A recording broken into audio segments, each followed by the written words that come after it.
Did you know 70% of CMOs are now responsible for steering their company's AI initiatives? Find out what it takes to be a successful CMO in this new AI-powered era of marketing.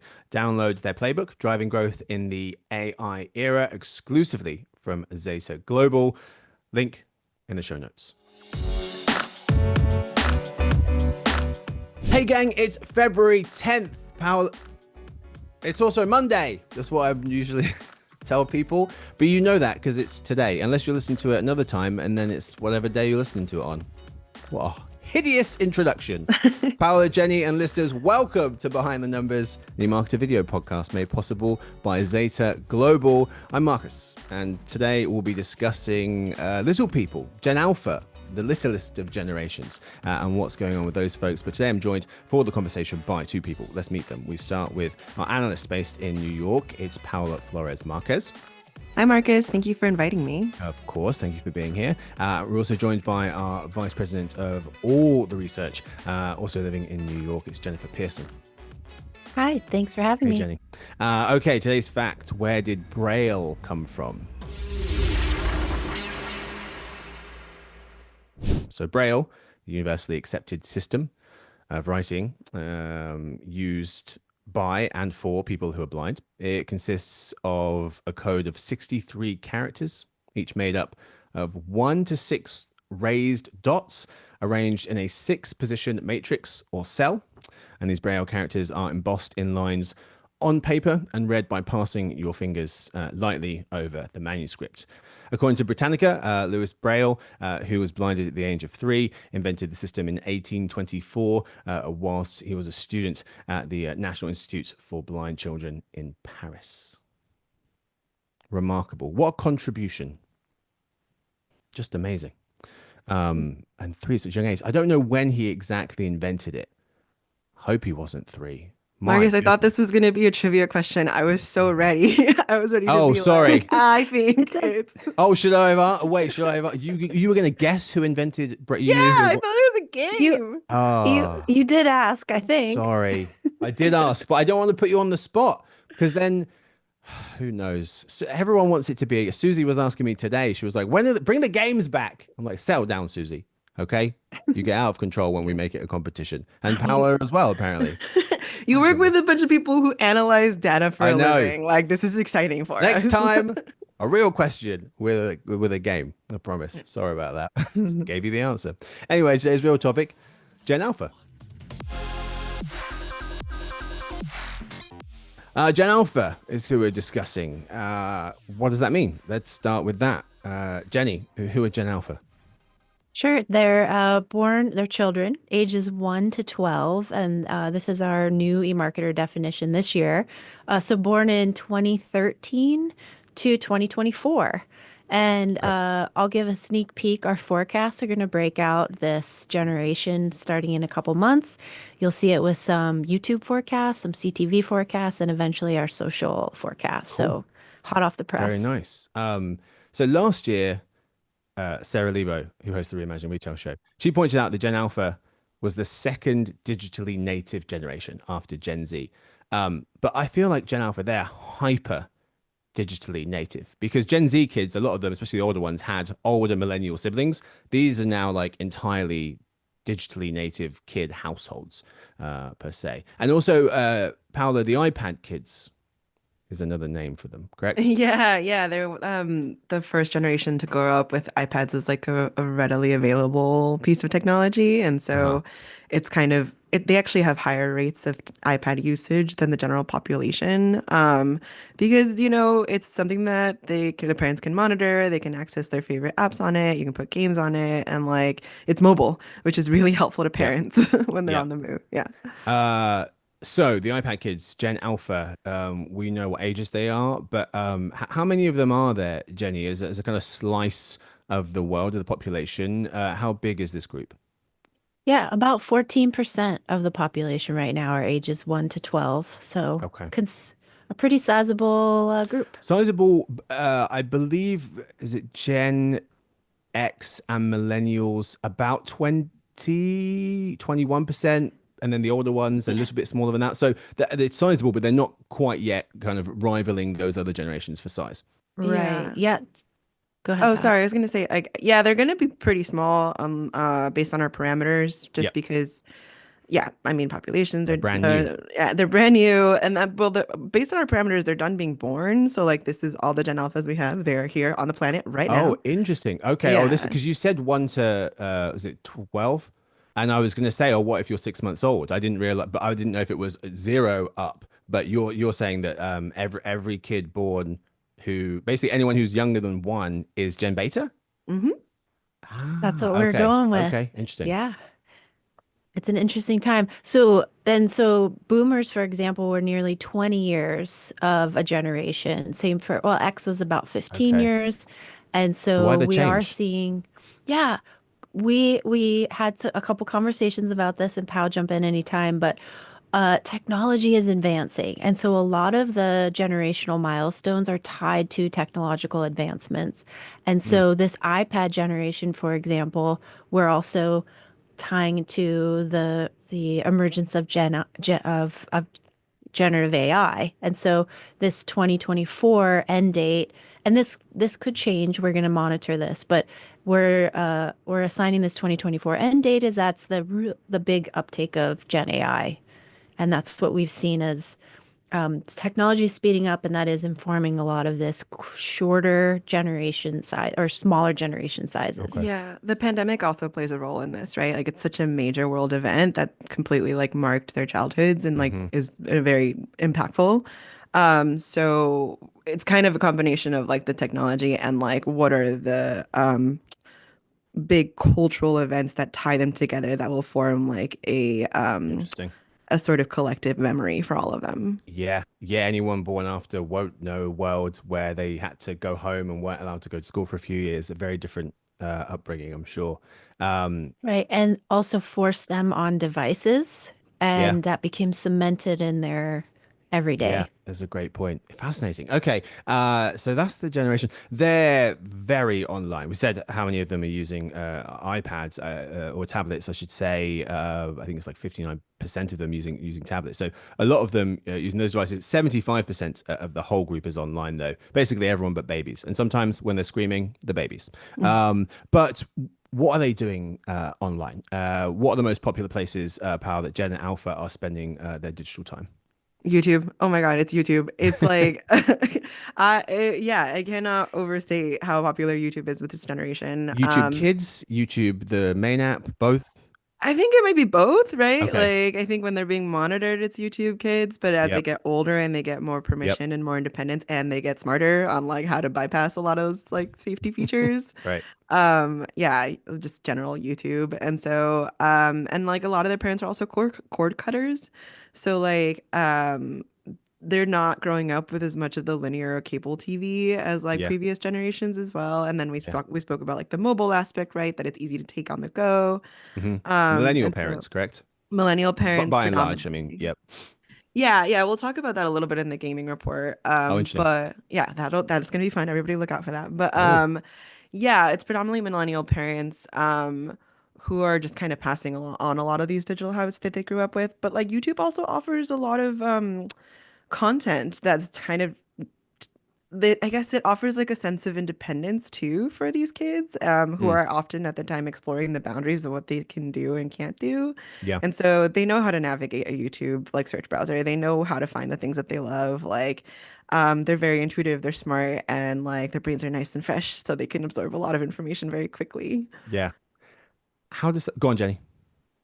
Oh, I was gonna say, I think just what Pal was saying, I also think it cultivates a more niche uh preference, for example. So if a child is into Minecraft, they might be able to then go down the Minecraft rabbit hole on YouTube and feed them more and more about YouTube and different gaming Hmm. techniques and styles. So I think it's a decent shift in the entertainment landscape, as in a child is can get really niche and specialized in a certain Yeah. topic, and YouTube allows for that. Yeah. And I think the decline of linear TV among children is, yeah, so interesting. What are they? Which platform are they, or media channel are they on more? Are they on YouTube more? Are they on TV, watching TV more? Um, Mm, I think it's YouTube is about to overtake linear TV. They are streaming a lot as well, so we can't Okay. discount streaming. But when we're looking at like traditional television, like compared to kids who grew up with like Disney Channel and Cartoon Network, right? Like, Hmm. we expect YouTube to overtake linear TV by like 2020, like pretty much in the next year or so.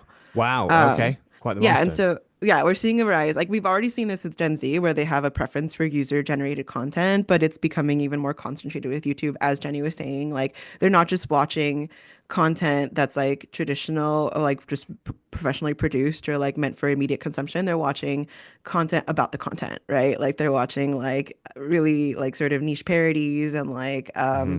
they're watching like yeah, skits or sketches about like their favorite sort of aspects. But so yeah, that's one. There's like also a lot of unboxing videos that they really love. Like there's a lot of educational videos. Like Miss Rachel is huge, right? And she just got like a major sort of mainstream contract. And she kind of like exploded in popularity during the pandemic because of the pandemic. Hmm. So that's also where we see YouTube sort of gaining a bigger foothold Yeah. in households. But it also kind of depends on like the age of Gen Alpha, right? So younger Gen Alpha is going to be more based on what their parents are looking for, and it's going to be more nursery rhymes and like educational videos and really soft sort of sweet things. And Yeah. then the older you get with Gen Alpha, you start seeing like we said, like the Minecraft stuff, but also and Fortnite stuff, which is huge with them, which we mentioned in the report.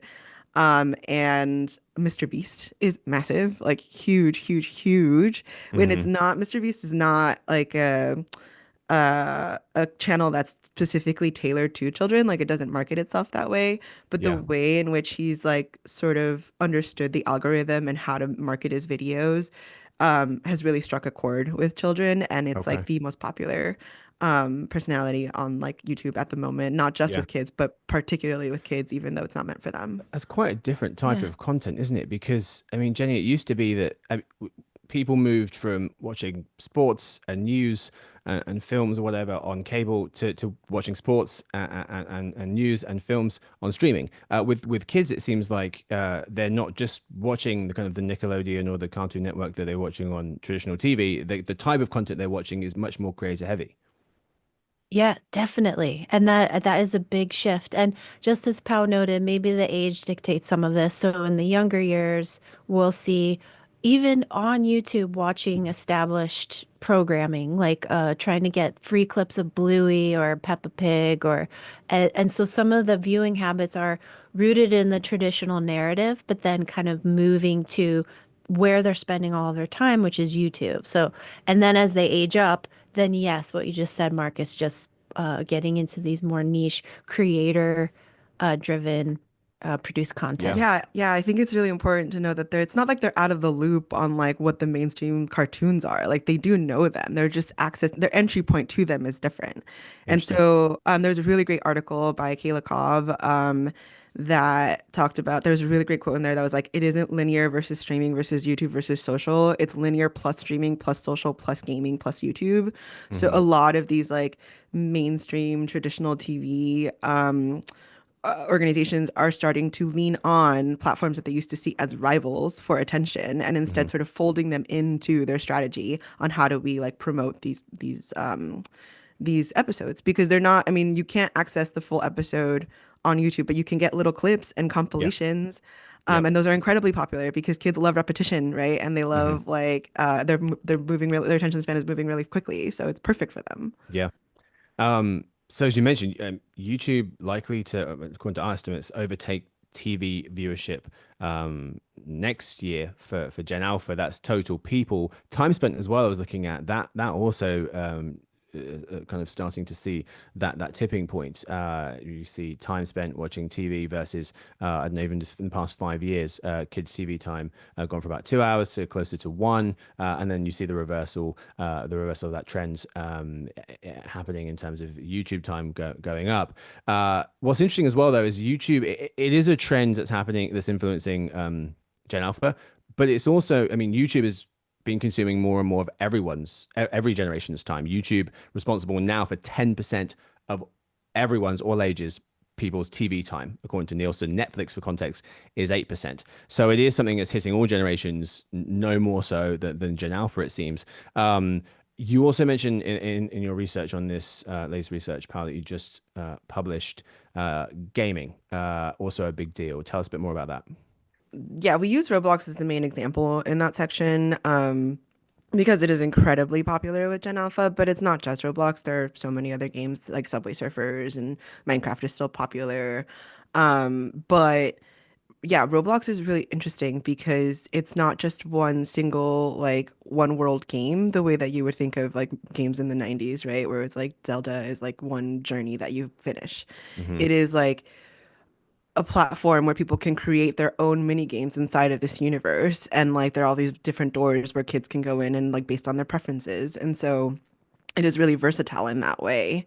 And it's created these sort of like hangout spaces for Gen Alpha that kind of supplement playgrounds in a way. Not Hmm. completely, obviously, people still go outside, but it is increasingly a space for digital socialization in a way that Yeah. I think is pretty novel. And we saw it with Gen Z, right? Especially because of the pandemic, and they're super into collaborative shooting games.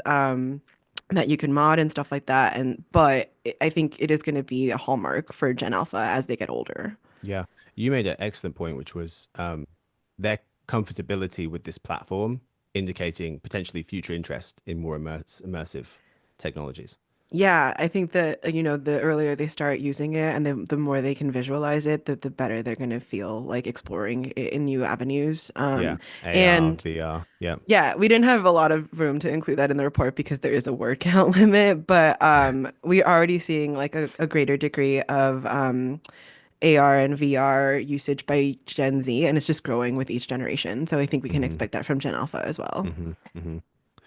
Yeah, I think it's become it's a conversation starter and a social currency that has kind of made its way into their real life, into their everyday life, into conversations. I mean, that's true for all children across the years, is that what they're watching, what they're listening to becomes part of their social conversation. Hmm.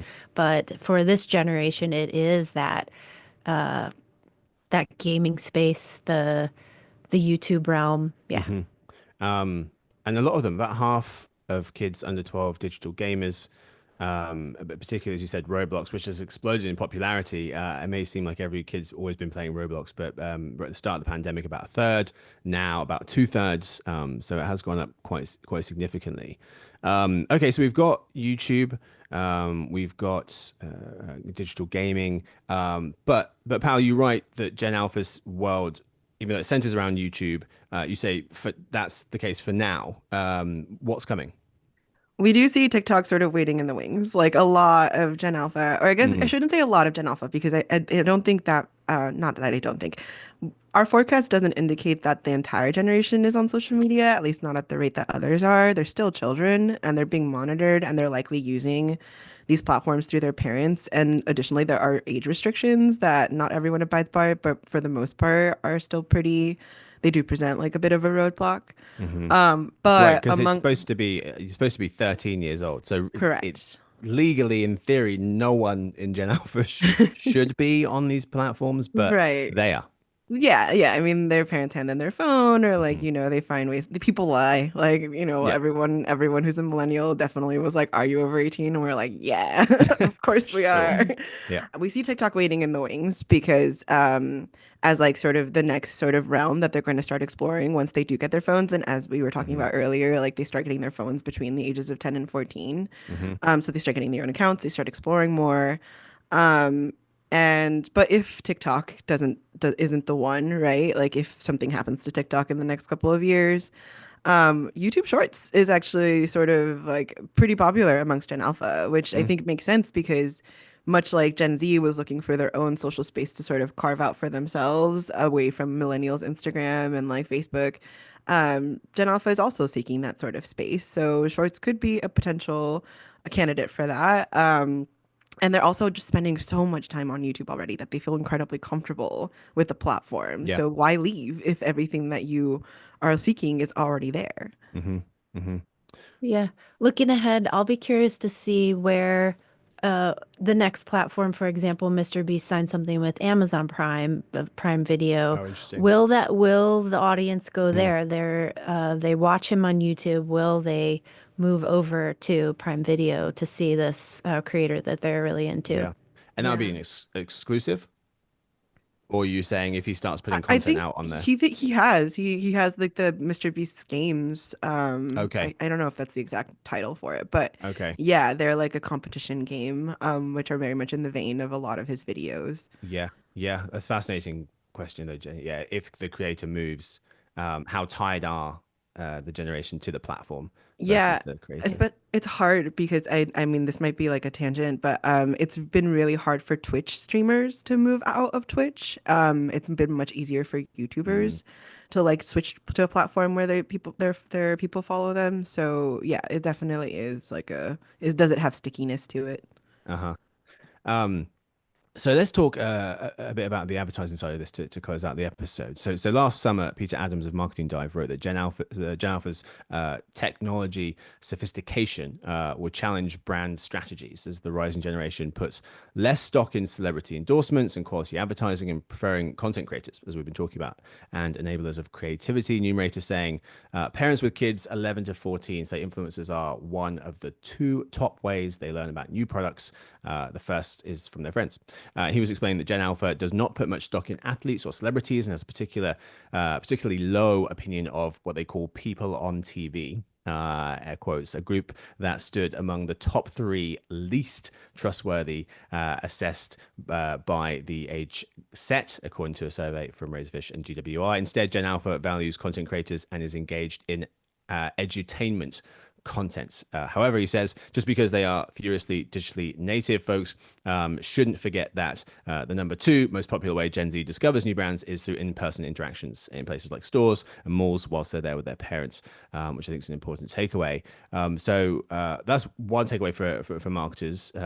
Is that these this generation is attracted to more to creators, less so to traditional kind of like celebrities and the types of content that has resonated well with the previous generations. Paola, what's one takeaway for advertisers from you?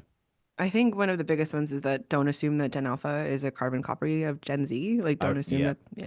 yeah, Yeah, they have different tastes, they have different senses of humor, you know. And like you said, they are moving away from a lot of those traditional media forms, even more so than Gen Z. And so I think that we should rethink their relationship with media completely, and sort of try to come at it from like a user generated perspective instead. yeah. That's a great point, and there's some a bit of evidence to support your point because you could easily think young people are young people. They're all digital. They all consume content at the same rate, similar types of content. Not at all. There's really large differences in terms of the types of content they're consuming. Gen Alpha devoting nearly 80% of their screen time to watching video on social media. That's a much higher share than Gen Z. It's about 56%, according to Mavericks Insights and Strategy and Hub Entertainment Research. So I think that's a great one. Jenny, how about for you? What do you think of when you Yeah. think about advertisers and Gen Alpha? Yeah, I'll keep an eye on as this generation ages into their teen years. I think that's where the autonomy is solidified and individual taste rather than influencing parents to Mhm. purchase. They're going to have their own purchase habits, and I'll be curious to see where those go. Is it going to be so fragmented like YouTube is, and the way they've been consuming media? Where will they look to get Yeah, inspired and think about what they want to yeah. purchase? I want to end with this. I thought this was fascinating because I've always wondered how influential are kids on their parents' purchasing decisions. Yes, they can nag them in the store. We've all seen that. Sometimes the parent caves and is like, fine, whatever. But sometimes they don't. I wondered kind of how often does that happen? How often does the kids, whether they're being nice about it or a nightmare, influence the parents' purchasing decisions? And it seems like kids have a pretty significant influence over the things their parents buy. Grocery requests was the most heeded, with about half of parents buying the exact grocery products their child requests, according to Kantar. The grocery category is also the most asked for by kids. But Jenny, any thoughts on that? Yeah, I think some of it is the parent is soliciting advice. What is gonna what will you eat? Right, right. Is a kind of Yeah, baseline. And then I think yeah, there's so much to choose from. So having they're probably and in some cases grocery shopping with yeah. them. So I think that it's just natural to have that feedback loop. Yeah. And it seems like they share the purchase decision. There's different elements that they influence. For example, grocery items, flavors, colors, shapes, they kind of both have a say in. Parents are the main influencer in terms of the brands and the package size as well. So, and about half of Gen Alpha parents have a shared shopping list for their households that their kids can contribute to, which I thought was quite interesting. All right, folks, that's where we'll leave a conversation about the young people today. Thank you so much to my guests for chatting with me. Thank you so much to Paula. Thank you so much, Marcus. Absolutely. And to Jenny. Thank you. Yes, indeed. And thank you to the whole editing crew, Victoria, John Lance, and Danny. Stuart, who runs the team, and Sophie, who does our social media. Thanks to everyone for listening to Behind the Numbers, an eMarketer video podcast made possible by Zeta Global. You can tune in Wednesday to hang out with Sarah Lebo and the Retail Gang as they'll be discussing Sam's Club.